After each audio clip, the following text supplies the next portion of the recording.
अब वो अगर इस पर अपनी पूरी शक्ति से प्रहार करेगा तो भी उस प्रहार की ज्यादा से ज्यादा शक्ति मोटे पत्थर के खंभे द्वारा रोक ली जाएगी। इसके अलावा उस पर बिस्तर बांध देने की वजह से प्रहार से होने वाला शोर भी कम हो जाएगा। इस तरह वो जमीन के अंदर बनी कोठरी में गुप्त रूप से अभ्यास भी कर लेगा और किसी को कानो कान खबर भी नहीं होगी। नील वायु पुत्र नंदी सहस्त्र मुष्टिका का अभ्यास करता है, जो सुंदर नगर में सदियों से चली आ रही एक शक्तिशाली युद्ध कला तकनीक थी। ये गोपनीय तकनीक थी जो बाहरी लोगों को नहीं सिखाई जाती थी। स्वादिष्ठान चक्र जागृत करने के बाद नील नंदी सहस्त्र मुष्टिका तकनीक में महारत हासिल करने में सक्षम हो सकता था, जो वो पहले नहीं कर पाया था। नंदी सहस्त्र मुष्टिका 5वां स्तर। खंबे पर एक के बाद एक लगातार 7 मुक्कों की आवाज सुनाई दी। नंदी सहस्त्र मुष्टिका में 5वां स्तर सबसे ऊपर का स्तर है। इस स्तर पर हमले की शक्ति सबसे ज्यादा होती है। 7 दबी हुई आवाजों का अर्थ था 7 चोटें। मतलब जब नील इस तकनीक को उसकी पूरी क्षमता के साथ प्रयोग करेगा तो उसके एक मुक्के से प्रतिद्वंद्वी को एक साथ 7 मुक्कों का असर महसूस होगा। लेकिन अभी भी नील इस परिणाम से कुछ खास संतुष्ट नहीं था। उसके पिता ने एक बार उससे कहा था कि एक बार जब वो स्वादिष्ठान चक्र में पहुंच जाएगा तो उसके ऐसे हमले की क्षमता 8 मुक्कों के बराबर तक पहुंच जाएगी, और अभी वो केवल 7 मुक्कों तक ही पहुंच पाया था। नंदी सहस्त्र मुष्टिका के 5वें स्तर की उसकी समझ अभी भी कम थी। कुछ देर मुक्के मारने के बाद भी जब नील 7 ही आवाजें सुन पा रहा था तो वो झुंझलाकर खुद से बोला, ऐसा लगता है कि मुझे अभी भी और लगन के साथ अभ्यास करने की आवश्यकता है। वो रोई के बिस्तर पर एक के बाद एक मुक्के मारना जारी रखता है। उसने आवाज को कम करने के लिए बिस्तर लगाया हुआ था, लेकिन फिर भी हर मुक्के से काफी तेज आवाज निकल रही थी। 3 साल से दयनीय हालत में पड़ा रहने वाला नील आज जिस ताकत के साथ अभ्यास कर रहा था, ये किसी चमत्कार से कम नहीं था। स्वादिष्ठान चक्र जागृत करने के बाद नील की ताकत में जबरदस्त वृद्धि हुई थी। वहीं देवदत्त वायुपुत्र पहले ही स्वादिष्ठान चक्र के शिखर पर पहुंच चुका था, इसलिए उसके प्रत्येक मुक्के की ताकत लगभग 600 किलोग्राम से अधिक होती है। वहीं नील जो अभी अभी स्वादिष्ठान चक्र में पहुंचा था, उसके मुक्कों की शक्ति लगभग 400 से 500 किलोग्राम की थी। इतनी शक्ति काफी नहीं थी। सबसे महत्वपूर्ण बात यह थी कि नील सप्त सिंधु आश्रम में प्रवेश करना चाहता था। नील ने जब से सुना था कि उसकी बहन को काली पहाड़ी पर कैद कर लिया गया है, तब से उसे अपने दिल पर एक भारी बोझ महसूस होने लगा था। नीलिमा हमेशा से ही बहुत आज्ञाकारी रही थी। नील को इस बात पर बिल्कुल भी भरोसा नहीं था कि उसने किसी तरह की परेशानी खड़ी की होगी। उसे जरूर किसी ने फंसाया होगा। नील वायुपुत्र को सप्त सिंधु आश्रम में प्रवेश करना ही होगा, क्योंकि यही एकमात्र तरीका था जिससे वो नीलिमा की रक्षा कर सकता था। लेकिन इसके लिए उसे अपनी ताकत को जल्द से जल्द बढ़ाना होगा। इस दबाव के बीच उसके मुक्कों की ताकत फिर से बढ़ गई। सप्त सिंधु आश्रम श्यामल साम्राज्य में सबसे बड़ा गुरुकुल है। हर साल संपूर्ण श्यामल साम्राज्य के युवा वहां पर प्रवेश लेने के लिए जाते हैं। श्यामल साम्राज्य के सभी युवा सप्त सिंधु आश्रम में शामिल होना अपना सबसे बड़ा लक्ष्य मानते हैं। सप्त सिंधु आश्रम के पास साधना के लिए सबसे उत्कृष्ट सुविधाएं और संसाधन है। साथ ही उनके शिक्षकों के पास अनंत ज्ञान, अनुभव और शक्ति है। इसी के साथ नील के लिए एक परेशानी यह भी थी कि सप्त सिंधु आश्रम में प्रवेश प्राप्त करने के नियम बेहद सख्त थे। आपको या तो असाधारण प्रतिभा रखने की जरूरत थी, जैसे कि नील वायुपुत्र की बहन नीलिमा में थी, जिसे खुद सप्त सिंधु आश्रम में शिष्य के रूप में स्वीकार किया गया था, या फिर आपके पास बेहद दुर्लभ, असाधारण, सबका दिल दहला देने वाला कौशल होना चाहिए। केवल स्वाधिष्ठान चक्र जागृत कर लेने का यह मतलब नहीं था कि सप्त सिंधु आश्रम में आपको शिष्य के रूप में स्वीकार कर लेगा। नील इस बात को अच्छे से जानता था। अभ्यास करते हुए वो खुद से बोला, मेरे शरीर में हर गुजरते दिन के साथ सुधार हो रहा है, लेकिन मुझे कम समय में बहुत ही तेजी से सुधार करने की जरूरत है। मुझे अभी और भी ज्यादा कठिन अभ्यास की जरूरत है। इन शब्दों के साथ उसने फिर से पत्थर के खंभे पर जोर से मुक्का मारा। नील वायुपुत्र किसी भी चीज को सीखते वक्त पूरी लगन और एकाग्रता के साथ अपना सर्वश्रेष्ठ प्रयास करता था। वो सावधानी पूर्वक कदम दर कदम अभ्यास करता था, यहां तक कि उसके पिता भी उसके दृढ़ संकल्प की प्रशंसा करते थे। हालांकि उसे अपने पिता की मृत्यु के बाद एक दास के रूप में कैद कर दिया गया था। इससे उसकी मानसिकता को बड़ा झटका लगा और वो कभी भी सही से अभ्यास और साधना नहीं कर पाया। लेकिन अब नील ने अपना आत्मविश्वास वापस पा लिया था और अब वो अपने लक्ष्य को हासिल करने के लिए अपना सब कुछ झोंक रहा था। वो पूरी रात सो नहीं पाया। उसने बिस्तर से ढके खंबे पर अनगिनत बार मुक्के मारे, जिससे पूरा बिस्तर खंबे से चिपक सा गया था। उसे पहले की अवस्था में लाने के लिए नील को अपने हाथों से खंबे से बिस्तर को सावधानी पूर्वक निकालना पड़ा, ताकि खंबा फिर से सामान्य दिखे और साथ ही बिस्तर को भी कोई नुकसान न पहुंचे। दिन बीतते गए। नील जल्दी से जल्दी खुद को और भी ताकतवर बनाना चाहता था और इसके लिए उसे और भी ज्यादा पिटने में कोई समस्या नहीं थी। लेकिन अगर उसने सुंदरनगर के शिष्यों को खुद को पीटने के लिए कहा तो सबको उसकी योजना की खबर होने का खतरा था। क्योंकि इतनी मार खाने के बाद भी अगर उसे एक भी चोट नहीं लगी तो यह बहुत ही संदिग्ध विषय बन जाएगा और वो सबकी नजरों में आ जाएगा। हालांकि नील इन सब के बारे में सोचकर ज्यादा परेशान नहीं होना चाहता था। उसके पास एकमात्र विकल्प ये था कि वो जितनी जल्दी हो सके अपने शरीर को मजबूत करने के लिए अधिक से अधिक मार खाए। उसके पास अपनी ताकत में तेजी से सुधार करने का यही एकमात्र तरीका था। सुंदरनगर के कुछ शिष्य तो वास्तव में हैरान थे कि नील ज्यादा से ज्यादा मार खाने की कोशिश कर रहा था, लेकिन वो ऐसा क्यों कर रहा था? यह सबकी समझ से बाहर था। भला इस तरह पीटे जाने पर कैसा लगता होगा? ऐसा लगता है जैसे वो खुद ही मार खाना पसंद करता है, मानो उसे मार खाने की लत लग गई हो। लेकिन फिर जब उन्होंने सोचा कि कैसे वो अभी भी जीवित है और 3 साल तक प्रशिक्षण सहायक बने रहने के बाद उसे कोई बड़ी समस्या नहीं हुई है, तो उन्होंने तर्क दिया कि शायद एक युवराज होने की वजह से उसकी जीवन शक्ति वास्तव में सामान्य लोगों की तुलना में कई गुना अधिक मजबूत होगी। इनमें से कई तो ये भी जानना चाहते थे कि उसके इतने मजबूत शरीर का राज क्या है। चाहते थे भले ही नील के पास किसी तरह की अनूठी तकनीक ही क्यों ना हो। नील अपनी हड्डियों से काफी हद तक अशुद्धियों को साफ करने में कामयाब हो गया था। इस बार जब उसने खुद को साफ करने के लिए जिस पानी का इस्तेमाल किया वो उसके शरीर से जमीन पर गिरते ही तुरंत दूध की तरह सफेद हो गया। ऐसा लग रहा था जैसे वो पानी का निकल रहा था। हर दिन वो अपने शरीर से जितनी अशुद्धियों को बाहर निकालता था, सामान्य साधक उतनी अशुद्धियों को निकालने के लिए महीनों तक साधना करते थे।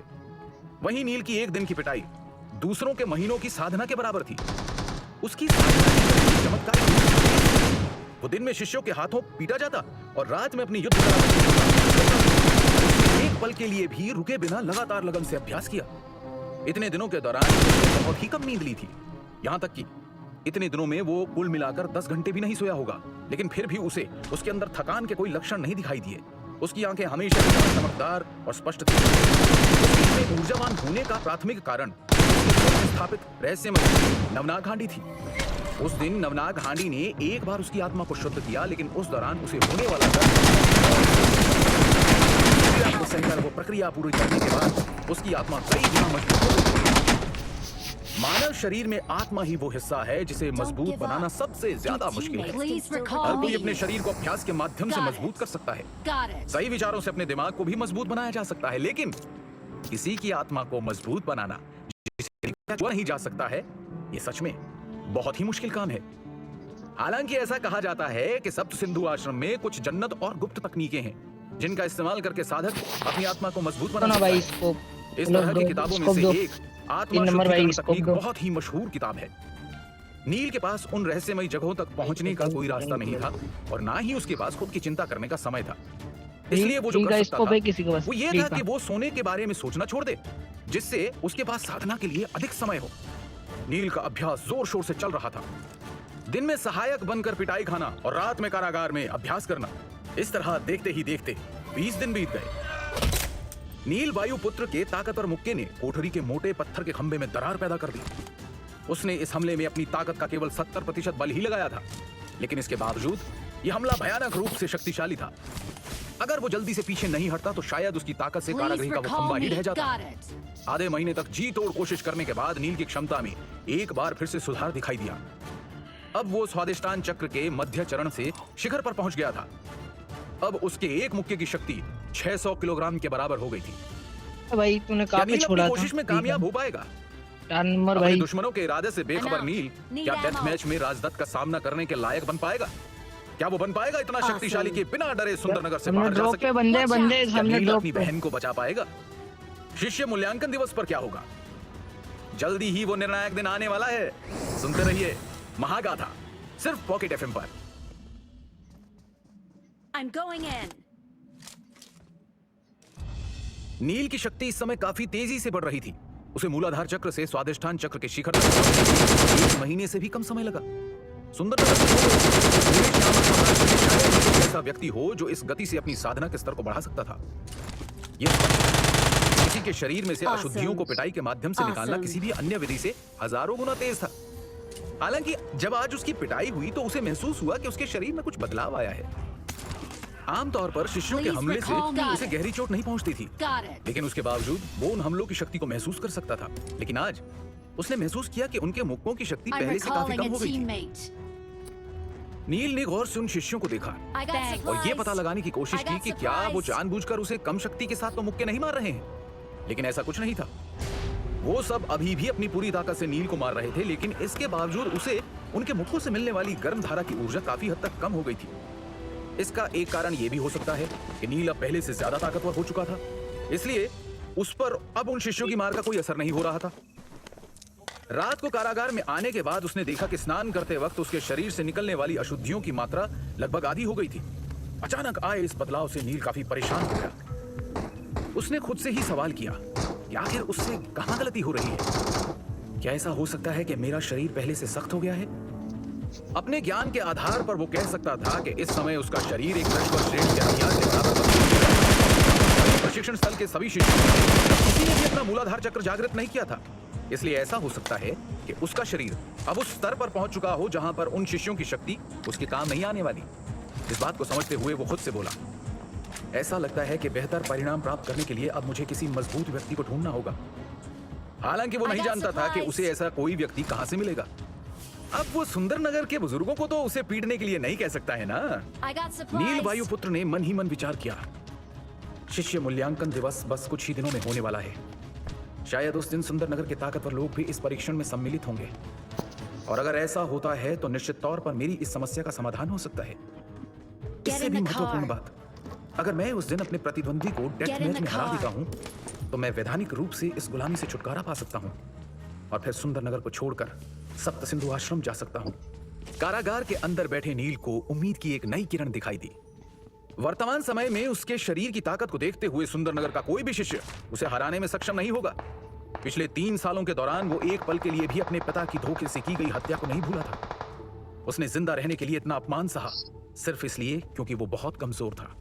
अब हालांकि भाग्यवश उसे भृगु ऋषि द्वारा प्रदान की गई दैवीय देह शोधन तकनीक मिल गई थी, जो उसके शरीर को बहुत ही तेजी से मजबूत बना रही थी। इसलिए अब उसे इस मौके का भरपूर इस्तेमाल करना था।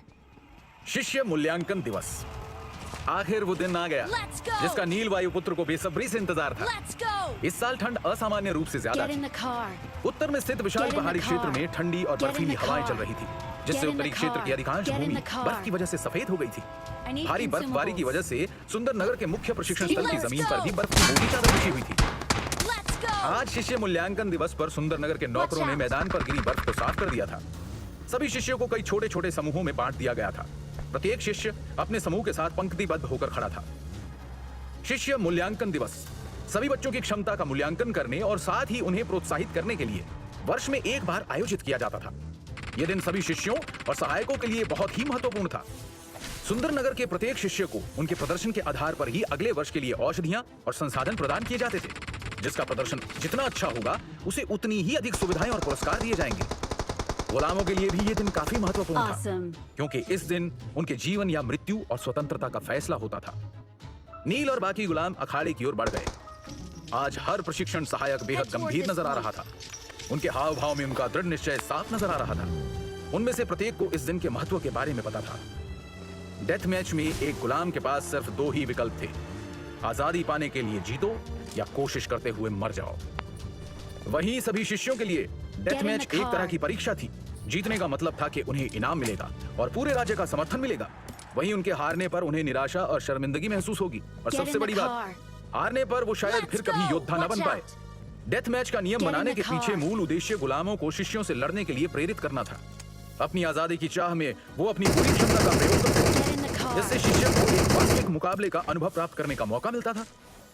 कैदियों के आने के कुछ क्षण बाद वहां एक बेहद खूबसूरत लड़की ने प्रवेश किया, जिसकी उम्र लगभग 14 से 15 वर्ष रही होगी। उसकी त्वचा दूध की तरह सफेद और कमल की पंखुड़ियों की तरह मुलायम थी। वो जब मुस्कुराती थी तो ऐसा लगता था मानो फूल झड़ रहे हों। वो उत्सुकता भरी निगाहों से पूरे प्रशिक्षण स्थल को देख रही थी। वहीं उसके पीछे चांदी का कवच पहने एक बेहद ताकतवर व्यक्ति चल रहा था। शायद वो उस लड़की का अंगरक्षक है। राजकुमारी, अभी मूल्यांकन शुरू नहीं हुआ है, आपको इतनी जल्दी यहाँ नहीं आना चाहिए था, अंगरक्षक ने चिंता व्यक्त करते हुए कहा। राजकुमारी? प्रशिक्षण स्थल में मौजूद सभी लोगों की निगाहें उस अनुपम सुंदरी पर जा टिकी। कोई भी उससे अपनी नजरें नहीं हटा पा रहा था। जब नील की नजरें उस लड़की पर पड़ी तो वो भी हैरान रह गया। उसने इस लड़की को पहले कभी नहीं देखा था, लेकिन फिर भी वो मन ही मन उसकी सुंदरता की तारीफ किए बिना नहीं रह सका। काका, आप बेवजह परेशान हो रहे हैं। वैसे भी मूल्यांकन शुरू होने में ज्यादा समय नहीं लगेगा, राजकुमारी ने मुस्कुराते हुए कहा। राजकुमारी के इस जवाब ने वृकोदर को निरुत्तर कर दिया। वो जानते थे कि उनकी राजकुमारी को अपने भाई बहनों में सबसे छोटी होने के कारण सभी ने सिर पर चढ़ा रखा था। इस वजह से वो बहुत ही जिद्दी हो गई थी। बिल्कुल सही कहा राजकुमारी मणिकर्णिका आपने। प्रशिक्षण स्थल के मुख्य द्वार से एक आवाज सुनाई दी। एक नौजवान युवक धीरे धीरे उनकी तरफ ही आ रहा था। वो था देवदत्त। राजकुमारी मणिकर्णिका ने उस तरफ देखा, लेकिन वो इस युवक को देखकर कुछ खास खुश नहीं लग रही थी। हुआ कुछ यूं कि कल शाम को जब से राजकुमारी सुंदरनगर में आई थी, तभी से देवदत्त किसी न किसी बहाने से राजकुमारी के आगे पीछे ही घूम रहा था। राजकुमारी को लड़कियों का पीछा करने वाले लोग बिल्कुल भी पसंद नहीं थे, और देवदत्त की नजरें जिस तरह से उन्हें घूरती थी, वो उन्हें और भी असहज कर देती थी। अब किसी के घर आकर उसका अपमान करना राजकुमारी के संस्कारों में नहीं था, इसलिए वो सिर्फ उससे थोड़ी दूरी बनाए रखने की कोशिश कर रही थी। उन्होंने आंखों ही आंखों में वृकोदर को निर्देश दिया, और तुरंत ही वृकोदर राजकुमारी और देवदत्त के बीच में आकर खड़े हो गए। ये देखकर देवदत्त थोड़ा हैरान हो गया, लेकिन तभी वृकोदर काका ने मुस्कुराते हुए कहा, युवराज देवदत्त, आप बिल्कुल सही समय पर आए हैं। कृपया बताएं कि राजकुमारी के बैठने की व्यवस्था कहाँ की गई है। मेरे साथ आइए, मैं आपको ले चलता हूँ। देवदत्त खुद को संभालते हुए उन दोनों को मंच की तरफ ले जाने लगा, जहाँ पर अतिथियों और निर्णायकों के बैठने की व्यवस्था की गई थी। भ्राताश्री, तभी एक और व्यक्ति की आवाज सुनाई दी, जो तेजी से उनकी तरफ आ रहा था। ये था देवदत्त का भाई राजदत्त। छोटे भाई के होते हुए आप क्यों परेशान हो रहे हैं? राजकुमारी को उनके स्थान तक मैं पहुंचा दूंगा। वैसे भी युवराज होने के नाते आपके कंधों पर पूरे सुंदरनगर का भार है। राजदत्त ने एक चालाकी भरी मुस्कान के साथ कहा, जिस पर देवदत्त ने थोड़ा गुस्से में राजदत्त की तरफ देखा। वो समझ रहा था कि राजदत्त क्या करने की कोशिश कर रहा है। दरअसल 3 साल पहले सुंदरनगर और श्यामल साम्राज्य के सम्राट के बीच जो संधि हुई थी, जिसमें सम्राट ने यह वचन दिया था कि उनकी पुत्रियों में से किसी एक का विवाह वो सुंदरनगर के राज परिवार के किसी सदस्य के साथ करेंगे।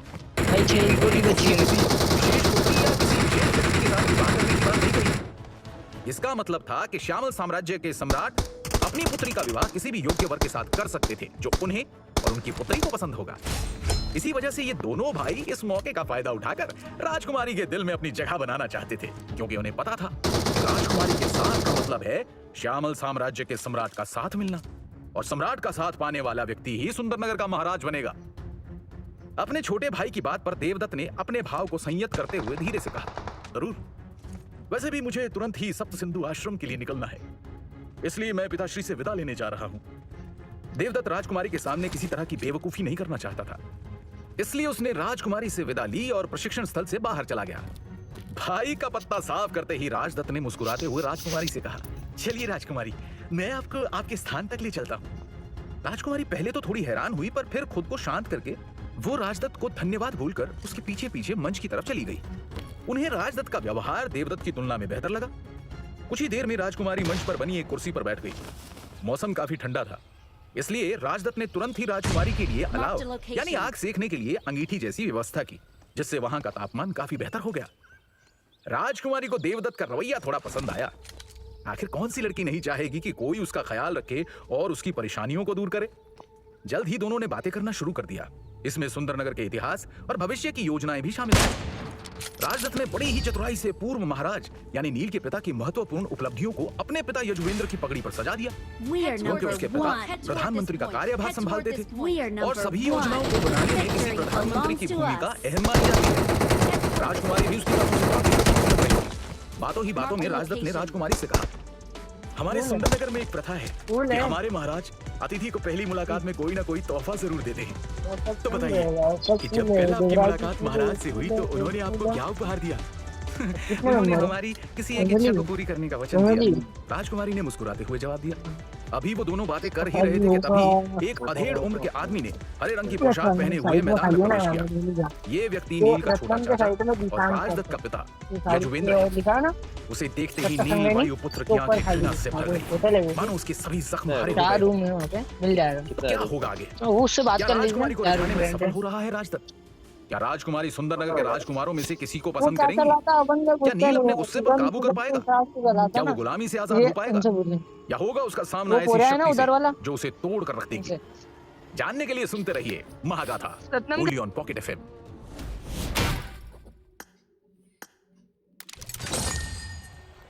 राजकुमारी मणिकर्णिका और राजदत्त अभी बातें कर ही रहे थे कि तभी एक अधेड़ उम्र के आदमी ने हरे रंग की पोशाक पहने मैदान में प्रवेश किया।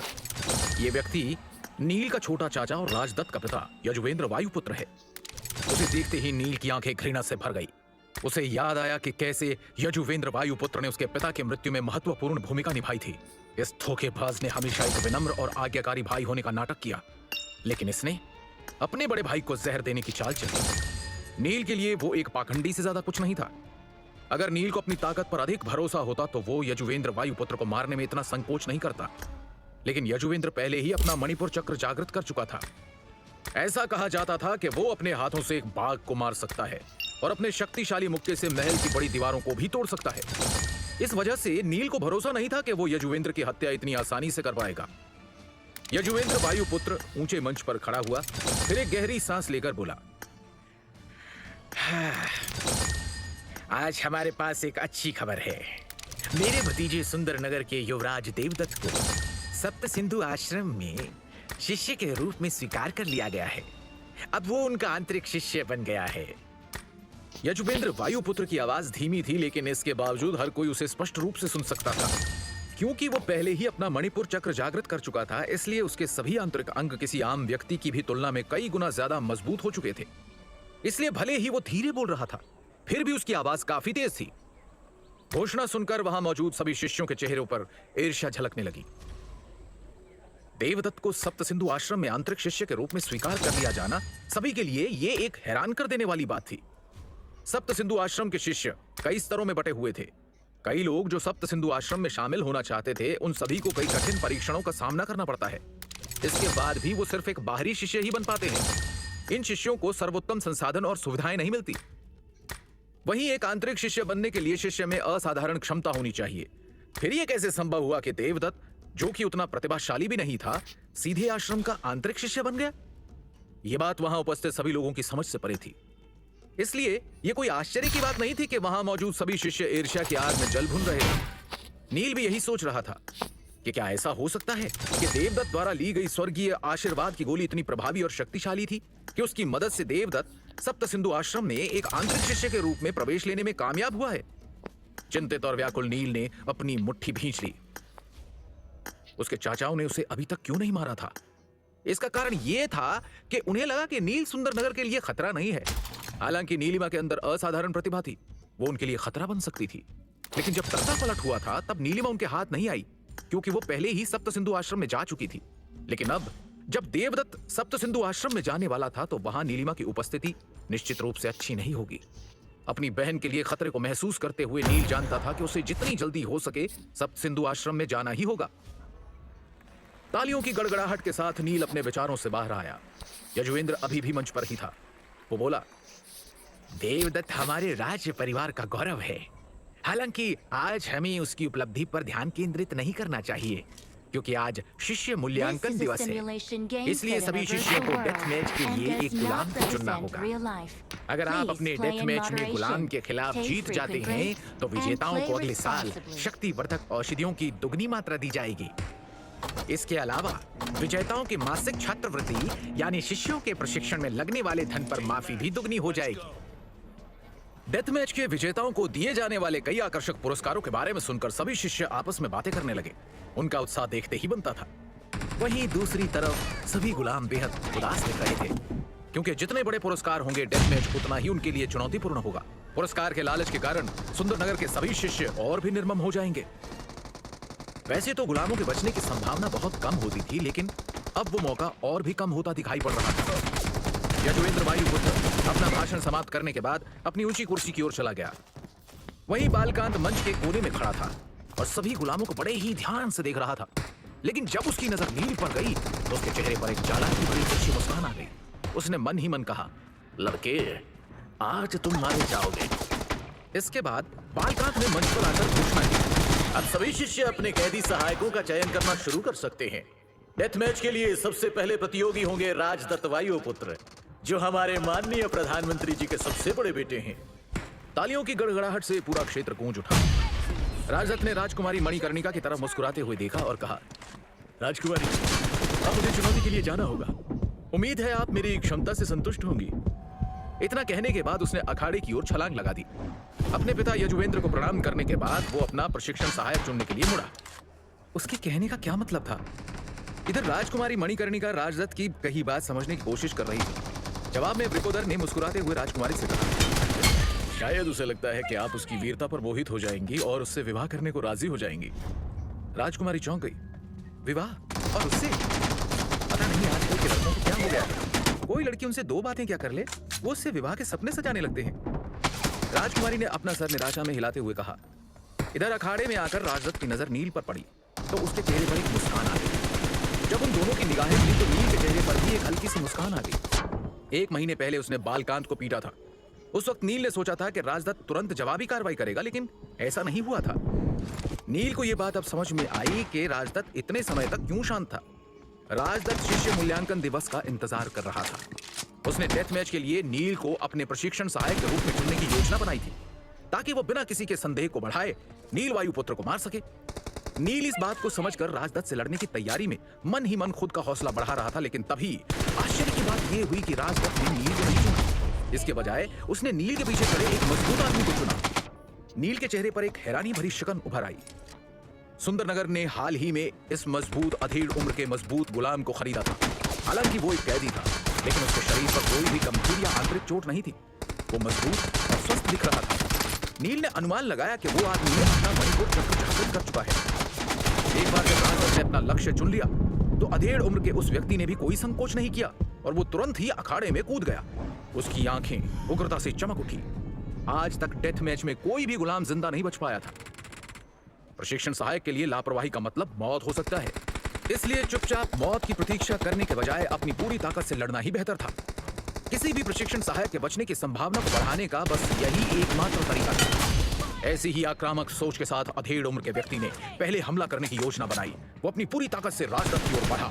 उस अधेड़ उम्र के आदमी का शरीर काफी मजबूत था और वो एक उग्र बैल की तरह अखाड़े में आगे बढ़ने लगा। उसकी शक्ति इतनी भयानक थी कि अखाड़े पर बिछी रहस्यमय चट्टान तेज गर्जना की आवाज करने लगी, मानो कि टूट ही जाएंगी। राजदत्त जो अपने हाथ से निकलती नीले रंग की रोशनी के साथ खड़ा था, एक पल के लिए चकित हो गया। वो अपने प्रतिद्वंद्वी की खुद तक पहुंचने की प्रतीक्षा कर रहा था और उसके हाथ एक जानलेवा मुक्का मारने के लिए कस चुके थे। जब अधेड़ उम्र का आदमी राजदत्त के पास पहुंचा, तब राजदत्त ने तुरंत ही उसकी तरफ कदम बढ़ाया और राज परिवार की खास नंदी सहस्त्र मुष्टिका से उस व्यक्ति पर प्रहार किया। नंदी सहस्त्र मुष्टिका का असर तुरंत नहीं दिखा, लेकिन ये अधेड़ उम्र के उस व्यक्ति को रोकने के लिए पर्याप्त था और अब वो सहायक राजदत्त को नहीं मार पाया। तो एक पल के लिए वो निराशा में दहाड़ा और फिर घूमा और फिर से हमला करने के लिए तैयार हो गया, इस बात से अनजान कि वो घायल हो गया है। उस आदमी ने फिर से हमला करने के लिए कदम बढ़ाया, तभी उसके शरीर से 5 धीमी आवाजें आती सुनाई दी।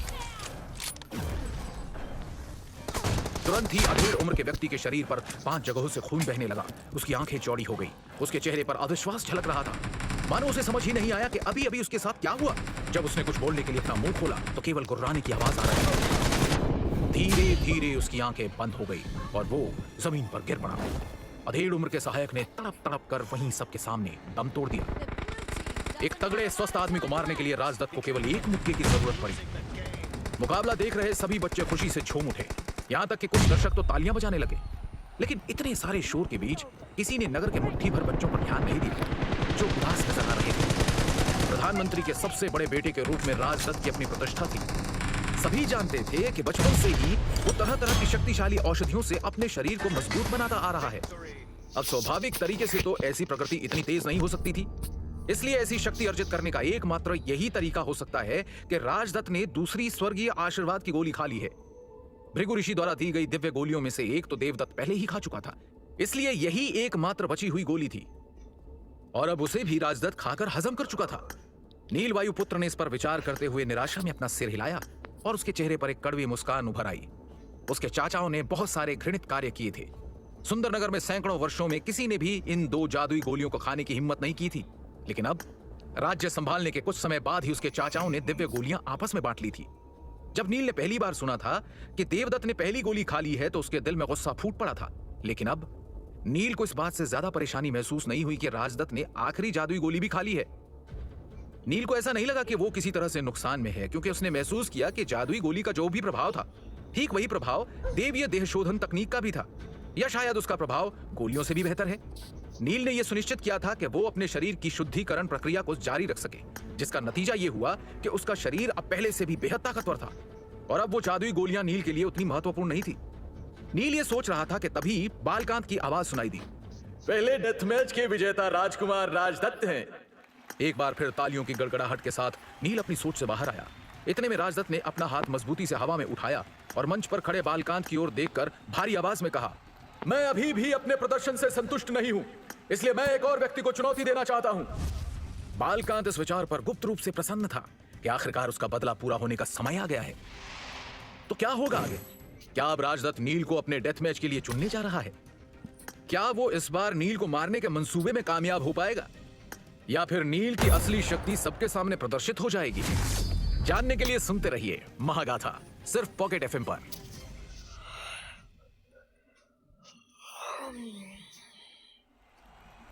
मैं अभी भी अपने प्रदर्शन से संतुष्ट नहीं हूं, इसलिए मैं एक और व्यक्ति को चुनौती देना चाहता हूं। बालकांत इस विचार पर गुप्त रूप से प्रसन्न था कि आखिरकार उसका बदला पूरा होने का समय आ गया है। अब राजदत्त नील को जिंदा नहीं छोड़ेगा। उसने मुस्कुराते हुए कहा, राजकुमार राजदत्त, यदि आप फिर से शक्ति प्रदर्शन करना चाहते हैं तो आप एक और गुलाम को चुन सकते हैं। राजदत्त ने गुलामों की ओर देखा। उसने ज्यादा सोच विचार किए बिना ही दासों की ओर इशारा करना शुरू किया। जैसे ही राजदत्त किसी गुलाम की ओर इशारा करता, उस व्यक्ति का चेहरा पीला पड़ जाता।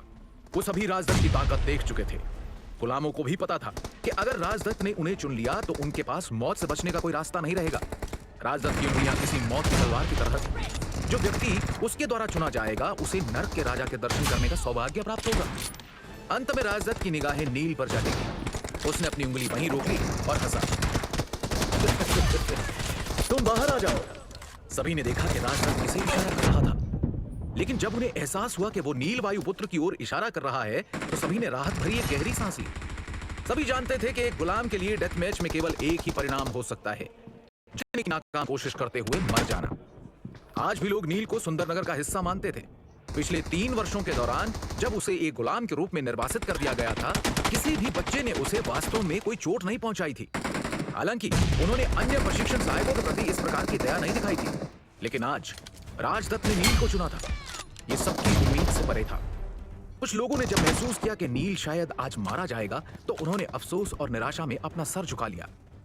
राजदत्त ने अभिमानी मुस्कान के साथ एक बार फिर कहा, ठीक है फिर आ जाओ। नील ने संकोच नहीं किया और ना ही उसने कुछ कहा। वो बस गुलामों की भीड़ से बाहर चला आया। उसके चेहरे पर कोई भाव नहीं थे। जैसे ही वो राजदत्त के पास पहुंचा, नील ने अपने हाथों को सामने की तरफ रक्षात्मक मुद्रा में किया और कहा, राजकुमार राजदत्त, चलिए शुरू करते हैं। चचेरे भाई नील, आप इतना विनम्र क्यों हो रहे हैं? राजदत्त ने करुणा भरे भाव के साथ नील की ओर देखते हुए सवाल किया। चचेरा भाई? ये शब्द सुनकर वहां पर अगर कोई सबसे ज्यादा हैरान था तो वो थी राजकुमारी मणिकर्णिका। उन्होंने आश्चर्य से राजदत्त के सामने खड़े लड़के को देखा। उस लड़के ने भले ही एक साधारण गुलाम जैसे कपड़े पहने थे, लेकिन उसकी आभा से वो किसी राज परिवार का सदस्य मालूम हो रहा था। राजकुमारी ये सोचे बिना नहीं रह पाई कि आखिर इस गुलाम की वास्तविक पहचान क्या है। उन्होंने तुरंत ही वृकोदर की तरफ देखा और इशारों ही इशारों में कुछ आदेश दिया। जी राजकुमारी, मैं थोड़ी देर में वापस आता हूँ। ऐसा बोलकर वृकोदर तुरंत ही प्रशिक्षण स्थल से बाहर की ओर चले गए। उनके जाने के बाद राजकुमारी ने एक आह भरी और फिर से अपना ध्यान अखाड़े की तरफ लगाया। इधर अखाड़े में खड़ा नील भी हैरान था। उसने लंबे समय से किसी को उसे चचेरा भाई कहते नहीं सुना था। उसने याद किया कि जब राजदत्त छोटा था तो वो राजभवन के चारों ओर नील का पीछा करता और उसे चचेरा भाई या बड़े भाई कहकर बुलाता था। अगर कभी कोई राजदत्त को परेशान करता तो वो किसी और के पास न जाकर सिर्फ नील की ही मदद लेता था। राजदत्त ने जब नील को चचेरा भाई कहकर पुकारा तो नील खुद को अपने बचपन के उस समय में वापस जाने से नहीं रोक सका, जो मीठी यादों से भरा था। वो कितना सुंदर समय था। उसने कभी सपने में भी नहीं सोचा था कि जब वो बड़ा होगा तो सुंदरनगर में पारिवारिक झगड़े छिड़ जाएंगे और उसके पिता और उसके चाचा अलग हो जाएंगे। ये पिछले 3 साल वास्तव में उसके लिए बेहद दुखद थे। नील ने सिर हिलाया और फिर उसके चेहरे का भाव बदल गया। वो करुणा भरे स्वर में बोला, चचेरे भाई राजदत्त, चलो शुरू करें। राजदत्त के भाव भी बदल गए। एक कुटिल मुस्कान के साथ वो बोला, मैंने सुना था कि तुमने एक दास के रूप में अपनी पहचान को स्वीकार नहीं किया है। मुझे तो इस बात पर भरोसा ही नहीं हुआ, लेकिन अब जब तुम मुझे चचेरा भाई कहकर पुकार रहे हो तो ऐसा लगता है कि वो सारी अफवाहें सच हैं। बस यही जांचने के लिए मैंने तुम्हें चचेरा भाई कहकर पुकारा था। क्या तुम्हें वास्तव में लगता है कि तुम्हारे पास अब भी वही विशेषाधिकार है? मैं आज इसे समाप्त करने जा रहा हूँ। तुम आज मेरे हाथों मारे जाओगे। राजदत्त ने नील का उपहास करते हुए कहा और अचानक एक आक्रामक भाव प्रकट किया। राजदत्त द्वारा खुद के लिए ऐसी अपमानजनक बातें सुनकर नील के दिल में गुस्से की लहर दौड़ गई। उसका चेहरा ठंडा और उदासीन हो गया। उसके हृदय में जो पारिवारिक स्नेह के भाव अभी अभी उठाए थे, वो सब अचानक ही समाप्त हो गए। राजदत्त ने अपने पूरे शरीर को नीली रोशनी से ढक लिया, मानो वो रोशनी एक सुरक्षा कवच का काम कर रही हो, और फिर अपनी सारी शक्ति को अपनी मुट्ठी में इकट्ठा करते हुए 2 कदम धीरे से आगे बढ़ाने के बाद वो नील पर हमला करने के लिए दौड़ पड़ा। राजदत्त ने पूरी शक्ति के साथ नील की छाती पर प्रहार किया। वो हमला इतना मजबूत था कि नील का शरीर असंतुलित हो गया। वो खुद को स्थिर करने के लिए कुछ कदम पीछे चला गया। यह स्पष्ट था कि स्वर्गीय आशीर्वाद की गोली के प्रयोग के बाद राजदत्त ने अपना स्वाधिष्ठान चक्र जागृत कर लिया था। पिछले कुछ दिनों में नील अपनी साधना में प्रगति की तेजी से निराश हो गया था। उसका शरीर इतना मजबूत हो गया था कि जब शिष्य नील पर अपनी पूरी ताकत से हमला करते थे, तब भी उसके शरीर से आवश्यक गर्म धारा की ऊर्जा उत्पन्न नहीं होती थी। लेकिन अभी अभी राजदत्त ने उसे इतनी जोर से मारा कि नील के शरीर में फिर से गर्म धाराएं उत्पन्न होने लगी। नील के होठों पर हल्की सी मुस्कान आ गई और उसने अपने शरीर से अधिक अशुद्धियों को निकालने के इस अवसर को भुनाने का फैसला किया। इधर जब नील गुप्त रूप से प्रसन्न हो रहा था, तो राजदत्त एक बार फिर नील पर अपनी पूरी ताकत से हमला करने के लिए आगे बढ़ गया। वो नील को कोई राहत या संभलने का मौका नहीं देना चाहता था। उसने नील की छाती पर एक मुक्का मारा और उसके बाद एक और शक्तिशाली मुक्का उसके पेट पर दे मारा। इससे पहले कि नील कोई प्रतिक्रिया दे पाता, राजदत्त ने नील के शरीर पर एक के बाद एक विस्फोटक हमले करना जारी रखा। राजदत्त ने नील की पीठ पर कोहनी से, उसकी कमर पर लातों से और फिर उसके सर पर लगातार हमलों की बारिश कर दी। उसने नील पर हर तरह के भयंकर हमले किए। वो नहीं जानता था कि वो भी धीरज की तरह नील वायुपुत्र के लिए किसी मेहनती लोहार की तरह काम कर रहा है। नील अपने शरीर की अशुद्धियों को बाहर निकलते हुए महसूस कर सकता था कि कैसे गर्म धाराएं थोड़ा थोड़ा करके उसकी हड्डियों को शुद्ध कर रही थी। शाबाश राजकुमार राजदत्त, आज इसे मार ही डालो। बालकांक अखाड़े के बाहर से जोश में चिल्लाया। वो बहुत उत्साहित दिख रहा था, जैसे कि वो खुद नील को पीट रहा हो। सुंदरनगर के कुछ शिष्य भी राजदत्त की जय जयकार कर रहे थे। हालांकि कई शिष्य अभी भी खड़े थे और चुपचाप नील के लिए प्रार्थना कर रहे थे। अधिकांश शिष्य सुंदरनगर के सामान्य परिवारों से आए थे। दिल ही दिल में वो उस समय को याद कर रहे थे जब नील के पिता सुंदरनगर का नेतृत्व किया करते थे, क्योंकि वो निष्पक्ष, न्यायवादी और करुणा से भरे हुए थे। उनके राज्य में सभी को अभ्यास करने का समान अवसर मिलता था। सभी की उपलब्धियां उनके जन्म के बजाय उनके प्रतिभा और काबिलियत पर निर्भर करती थी। भले ही वो सुंदरनगर के किसी भी परिवार से क्यों ना आया हो, ऊंच नीच, भेदभाव और किसी भी तरह का अत्याचार उनके राज में नहीं होता था। जब से नील के दोनों सौतेले चाचाओं ने छल करके सुंदरनगर की बागडोर संभाली है, उसके बाद से सब कुछ बदल गया है। इन दोनों ने कुछ खास लोगों को कई विशेषाधिकार दिए और बड़ी ही चालाकी से राज्य के सभी संसाधनों को खुद हड़प लिया, जबकि बाकी जनता को इसके लिए संघर्ष करना पड़ता था। नील वायुपुत्र उनका पूर्व युवराज सिंहासन का असली वारिस था, और अब जब उसके चाचाओं ने उसे कैद कर लिया था, तो उनकी सारी आशा नील के जीवित रहने पर ही निर्भर थी। सभी जानते थे कि अगर वो मर गया तो सुंदरनगर में मौजूद निष्पक्ष और न्यायप्रिय अधिकारी और मंत्रीगण हमेशा के लिए विलुप्त हो जाएंगे। क्या ये किसी तरह की साजिश है? राजकुमारी मणिकर्णिका शुरू से ही इस मुकाबले पर खास ध्यान दे रही थी। ज्यादातर दर्शकों की प्रतिक्रिया देखकर उसे लगा कि वो शायद उस गुलाम लड़के नील को पसंद करते हैं।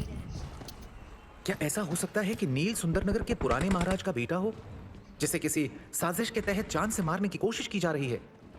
अपने इस अनुमान से राजकुमारी का हृदय कांप उठा, लेकिन फिर भी वो वृकोदर के वापस आकर इसकी पुष्टि करने का इंतजार कर रही थी। इस बीच राजदत्त ने नील पर हमला करना जारी रखा। वहीं राजदत्त के पिता यजुवेंद्र इस लड़ाई को देखकर भौचक्के रह गए। वो अपने बेटे को अच्छी तरह से जानते थे। स्वर्गीय आशीर्वाद वाली गोली खाने के बाद राजदत्त ने अपना स्वाधिष्ठान चक्र जागृत कर लिया था, जिससे उसकी ताकत बहुत बढ़ गई थी। उसके मुक्कों में कम से कम 500 किलो की ताकत मौजूद थी। यजुवेंद्र को विश्वास था कि उसका बेटा सुंदरनगर की युवा पीढ़ी का दूसरा सबसे शक्तिशाली व्यक्ति था। देवदत्त ही एकमात्र युवा था जो राजदत्त को हरा सकता था। यजुवेंद्र ने राजदत्त को नील पर दर्जनों मुक्के मारते हुए देखा। उसके हमले भयंकर और मजबूत थे और पूरी शक्ति से मारे गए थे, जबकि नील, जो शुरू से ही सिर्फ मार खाए जा रहा था, वो अभी तक गंभीर रूप से घायल नहीं हुआ था। नील अभी तक मरा क्यों नहीं? यजुवेंद्र खुद में ही बड़बड़ाया। वो ये देखकर हैरान था कि नील इतने भयंकर हमलों को झेलने के बाद भी बार बार खड़ा कैसे हो जा रहा था। क्या इसका ये मतलब था कि नील ने अपने शरीर को मजबूत बनाने की कोई विशेष तकनीक सीखी थी, या नील के पिता यानी उनके सौतेले भाई ने शरीर को मजबूत करने का कोई तरीका खोजा था, जिसे परिवार के बाकी लोगों से तो गुप्त रखा गया, लेकिन मरने से पहले उन्होंने वो नील को सिखा दिया। इस तथ्य को ध्यान में रखते हुए कि किस तरह नील को प्रशिक्षण स्थल पर 3 सालों तक अंधाधुंध पीटा गया था, लेकिन फिर भी वो अभी भी जीवित था। ये सच था कि नील कुछ तो ऐसा जानता था जो दूसरों को नहीं पता था। जब यजुवेंद्र को लगा कि उसने नील का रहस्य खोज लिया है तो उसकी आंखें चमक उठी। इस समय अखाड़े में यह देखकर कि इतने खतरनाक हमलों के बावजूद वो नील को घायल नहीं कर पा रहा था, राजदत्त अधीर हो गया। जैसे जैसे उसका गुस्सा बढ़ता जा रहा था, उसके मुक्के लगातार और भी खतरनाक होते जा रहे थे और उसने नील के शरीर पर हर तरह के जानलेवा हमले करने की कोशिश की। नंदी सहस्त्र मुष्टिका। नील के शरीर से 6 विस्फोटों की आवाज सुनाई दी। राजदत्त ने सोचा था कि नंदी सहस्त्र मुष्टिका की विनाशकारी शक्ति नील को हरा देगी, लेकिन उसके आश्चर्य का कोई ठिकाना नहीं रहा जब उसने देखा कि नील अभी भी उसके सामने खड़ा है, दृढ़ और अपराजित। इससे राजदत्त को बहुत बेचैनी महसूस हुई। ये लड़का बड़ा अजीब है, इसका शरीर इतने भयंकर हमलों का सामना कैसे कर सकता है? नील वायुपुत्र की तिरछी मुस्कान को देखकर राजदत्त और अधिक भड़क गया। वो स्वाधिष्ठान चक्र पर पहुंच गया था और वो नील से कहीं अधिक शक्तिशाली था। उसे तो आसानी से नील को सिर्फ एक ही मुक्के में गिरा देना चाहिए था, लेकिन फिर वो असफल क्यों हो रहा है? नील क्यों मुस्कुरा रहा है? क्या वो मेरी अक्षमता का मजाक उड़ा रहा है? इस तरह के विचारों ने राजदत्त के तिलमिलाहट को आक्रोश में बदल दिया। उसकी आंखें क्रोध से चमक उठी और उसने अपने सबसे ज्यादा शक्तिशाली हथियार का उपयोग करने का फैसला किया। राजदत्त ने अपनी जेब से एक डिबिया निकाली, जिसे देखकर राजकुमारी मणिकर्णिका की आंखें हैरानी से बड़ी हो गई और वो बोली, विद्युत वाहिनी फरसा? राजदत्त इतना क्रूर कैसे हो सकता है? क्या नील राजदत्त के अगले वार से बच पाएगा? क्या नील की सच्चाई आ जाएगी सबके सामने? क्या होगा जब राजकुमारी मणिकर्णिका जानेगी नील वायुपुत्र का सच? जानने के लिए सुनते रहिए महागाथा, सिर्फ पॉकेट एफएम पर।